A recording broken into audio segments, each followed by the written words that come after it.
জাতির পিতার জন্মশতবার্ষিকী উপলক্ষে স্মরণীয় করে রাখার জন্যে আমি তালের বীজ রোপণ করছি। পাশাপাশি জাতির জনক বঙ্গবন্ধুর সুযোগ্য কন্যা শেখ হাসিনার, প্রধানমন্ত্রী শেখ হাসিনার ৭৪তম জন্ম বার্ষিকী উপলক্ষে ৭৪টি তালের বীজ রোপণ করছি স্মরণীয় করে রাখার জন্য। তার এই উদ্যোগকে আমরা এলাকাবাসী সাধুবাদ জানাই।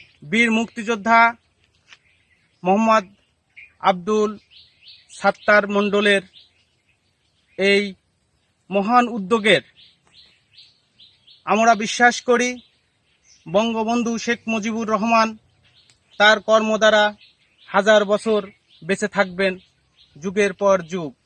ঠিক তেমনি বীর মুক্তিযোদ্ধা জনাব মোহাম্মদ আব্দুল সাত্তার মণ্ডলও হয়তো এই কর্মের ফলেই আমাদের হৃদয়ে বেঁচে থাকবেন।